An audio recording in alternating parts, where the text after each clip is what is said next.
Week 3 lecture for 3103. This week we're going to be talking about searching for the best evidence.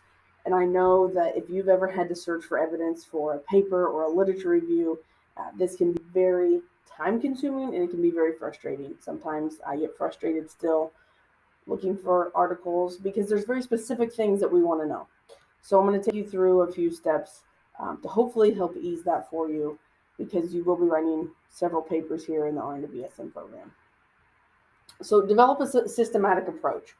If you read the pages in your book this week, it was chapter 4 in Melnick. You really need to search multiple databases. They talked about the rut that nurses get into, which is Sentinel. And I mentioned Sentinel last week too, so I guess I'm guilty of being in that. But there are other databases out there. I'm going to show you how to find some today. Another one I like to use is PubMed. According to the book, you really should try to use at least 2 databases when doing a search for evidence-based practice. Another thing that you should have is a well thought out PICO question. I know we talked about PICO last week, but I wanted to touch base on it again and show you an example to hopefully get the wheels in your brain moving so you can think up some PICO questions. So again, P is the population. Who are you working with? That could be, elderly patients with dementia. That could be your population. It could be young adults with type 2 diabetes. That could be your population, but it needs to be a well-defined population. Intervention or interest. What are we looking at? What's the end? I guess not the end goal, but what are we trying to introduce here? What's our intervention? Comparison, if applicable. What are we comparing it to? Maybe a change in diet versus not a change in diet. Outcomes. What's the end goal here? Outcomes are important. And then time, if applicable.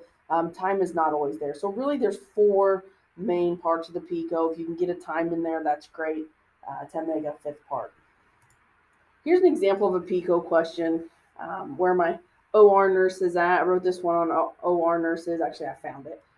But I really like this one. So, and this is not in the same order. So the PICO is not always going to flow in that same order. So don't get confused by that. But in OR nurses doing a 5-minute scrub, okay, so that's your population. What are the differences in the presence and types of microbes, so that's the outcome, found on natural polished nails and nail beds compared to artificial nails at the time of surgery? I think it would read a little bit better if you put that compared to in there. So we're looking at natural nails versus artificial nails. But the outcome here, what is the difference in the presence and the type of microbes? That's what's really important there. One strategy that you can use when looking up articles is whatever your outcome is, that should really be kind of what you're searching for in the database. That is important. So how do you find articles? I'm going to take you through this once we finish the lecture, but I'm going to show you how to go to the Booth Library. There's a lot of resources there and how we can click through databases. It's really important to limit your search options. If you go to a database and type in, nail microbes on nails, you're going to get all kinds of things. Some things I like to tell students to limit their options to, and I'll show you this as well when we get to the library pages. Limit your search options to the last 5 years. Anything over 5 years old is probably pretty old. They say when the textbooks and things come out, they're already a couple years behind. So limit it to 5 years, especially articles. Articles in the United States, that's most likely what we're going to be looking towards. I will say I have authorized students to use articles from outside of the United States, but for what we're looking at, we're going to want stuff from the United States. Peer reviewed. Has this been a peer-reviewed article? You'll be able to click that box. And making sure it's more than 1 page. I've had students before add articles that are just a page long. A lot of times those are just editorials, and those aren't really that helpful. Written by a nurse, I put a question mark here because those are really helpful, articles that are written by a nurse. I'm not saying that you have to have an article written by a nurse, but it helps.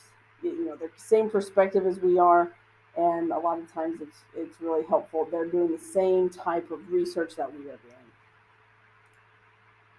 So let me take you over to the Booth Library page here.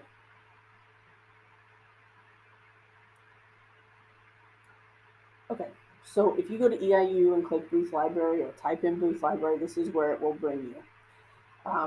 You can just type in, something in here, but that's not going to give you very good information. You can't put any limits on it and whatnot. One other thing I want to bring up is you can book an appointment with the library. They are so helpful in the library. So if you're working on a paper and have a question, don't hesitate to click that and ask questions. What I typically do is I go right here to this databases, and then it will list all their databases. I know a lot. I know exactly what I'm looking for when I come in, and that's CINAHL or PubMed. So a lot of times I'll scroll down. CINAHL's here. EBSCO is good as well. It's very educational. But let's go to CINAHL Complete. Now, there's a lot of things you can click here as well. A lot of times I'll click Nursing Academic Edition. Now, this is when I'm looking for stuff um, for work, for academia. Health Source Consumer Edition. They have a lot of different things here that you can click. So here's where you can narrow your search down. Again, 5 years, you can already see I've done that before, 2016 to 2021. I always look for full text. English. I like peer reviewed.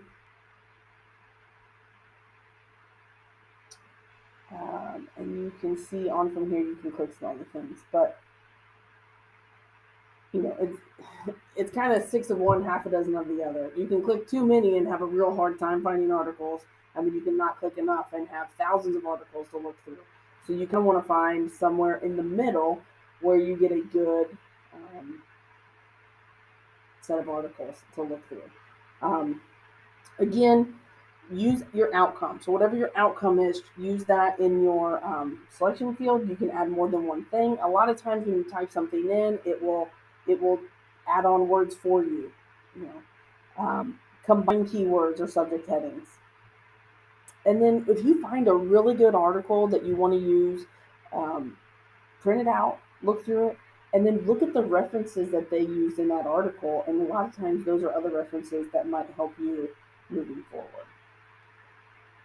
So that's really all I have for you guys this week as far as evidence-based practice, PICO questions, and finding the best evidence. If you guys have questions on, how to find something that you're looking for, don't hesitate to reach out to me or the library and get some help on that. I know you've got a paper coming up next week on philosophy, and then there's a paper due in week 6 as well where you will need to find articles. I would highly suggest not waiting until week 6 to start working on that. Start to look ahead, and that way you can get your questions answered and have plenty of time. This is definitely the most stressful part of it, is finding articles that fit what you want to back up and what you want to say. Otherwise, have a good week, guys.